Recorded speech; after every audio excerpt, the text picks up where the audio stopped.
108ৰ লগত জড়িত প্ৰত্যেকজন মানুহ খিলঞ্জীয়া ল'ৰা খিলঞ্জীয়া পৰিয়াল ইয়াত জড়িত হৈ আছে। প্ৰায় 800-900 পৰিয়াল জড়িত হৈ আছে আৰু তেওঁলোকৰ দৰমহাৰ ক্ষেত্ৰতো গাফিলতি কৰা হৈছে আৰু বহিৰাগত মানুহ আনি প্ৰত্যেক মাহে 30টাকৈ বহিৰাগত মানুহক ট্ৰেইনিং দিয়ে, 30টা বা 40টা। তাৰ বাবদ 30,000 টকাকৈ লয় আৰু নিযুক্তি দিয়ে 5জনক, বাকী পইচাটো মাৰি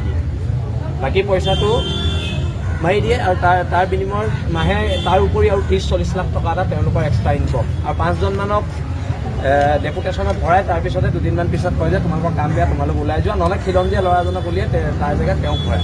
যিহেতু খিলঞ্জীয়া ল'ৰাজনক 19,000 দিব লাগিব, তেওঁ 7,000 টকাত খটুৱাই থাকিব পাৰে। এতিয়া এইবোৰৰ বিৰুদ্ধে প্ৰতিবাদ হ'ব আৰু অসমৰ যিখিনি ৰোগী, অসমৰ শিক্ষা ব্যৱস্থা এনেই ফোপোলা, তাতে যদি 22 কোটি টকা মাৰি অসমৰ খিলঞ্জীয়া জনসাধাৰণৰ লগত, অসমৰ জনসাধাৰণৰ লগত স্বাস্থ্য বিভাগে হেতালি খেলে, তাত আমাৰ আপত্তি আছে আৰু ইয়াৰ বিৰুদ্ধে প্ৰতিবাদ হ'ব আৰু অতি শীঘ্ৰে এখন সংবাদমেল হ'ব। আৰু সংবাদমেলত বহুত নেতা মন্ত্ৰী আৰু বহুতো লোকৰ মুখা খুলি দিয়া হ'ব।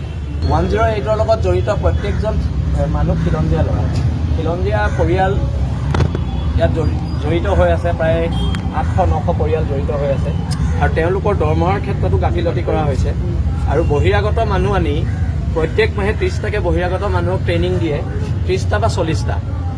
তাৰ বাবদ 30,000 টকাকৈ লয় আৰু নিযুক্তি দিয়ে 5জনক, বাকী পইচাটো মাৰি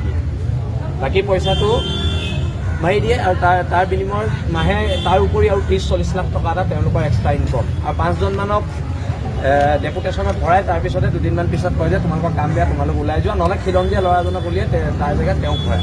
যিহেতু খিলঞ্জীয়া ল'ৰাজনক 19,000 দিব লাগিব, তেওঁ 7,000 টকাত খটুৱাই থাকিব পাৰে। এতিয়া এইবোৰৰ বিৰুদ্ধে প্ৰতিবাদ হ'ব আৰু অসমৰ যিখিনি ৰোগী, অসমৰ শিক্ষা ব্যৱস্থা এনেই ফোপোলা, তাতে যদি 22 কোটি টকা মাৰি অসমৰ খিলঞ্জীয়া জনসাধাৰণৰ লগত, অসমৰ জনসাধাৰণৰ লগত স্বাস্থ্য বিভাগে হেতালি খেলে, তাত আমাৰ আপত্তি আছে আৰু ইয়াৰ বিৰুদ্ধে প্ৰতিবাদ হ'ব আৰু অতি শীঘ্ৰে এখন সংবাদমেল হ'ব। আৰু সংবাদমেলত বহুত নেতা মন্ত্ৰী আৰু বহুতো লোকৰ মুখা খুলি দিয়া হ'ব। 108ৰ লগত জড়িত প্ৰত্যেকজন মানুহ খিলঞ্জীয়া ল'ৰা খিলঞ্জীয়া পৰিয়াল ইয়াত জড়িত হৈ আছে। প্ৰায় 800-900 পৰিয়াল জড়িত হৈ আছে আৰু তেওঁলোকৰ দৰমহাৰ ক্ষেত্ৰতো গাফিলতি কৰা হৈছে আৰু বহিৰাগত মানুহ আনি প্ৰত্যেক মাহে 30টাকৈ বহিৰাগত মানুহক ট্ৰেইনিং দিয়ে, 30টা বা 40টা। তাৰ বাবদ 30,000 টকাকৈ লয় আৰু নিযুক্তি দিয়ে 5জনক, বাকী পইচাটো মাৰি দিয়ে। আৰু তাৰ বিনিময়ত মাহে তাৰ উপৰি আৰু 30-40 লাখ টকা এটা তেওঁলোকৰ এক্সট্ৰা ইনকম। আৰু 5জন মানক ডেপুটেশ্যনত ভৰাই তাৰপিছতে দুদিনমান পিছত কয় যে তোমালোকৰ কাম বেয়া, তোমালোক ওলাই যোৱা, নহ'লে খিলঞ্জীয়া ল'ৰাজনক উলিয়াই তাৰ জেগাত তেওঁক ভৰাই।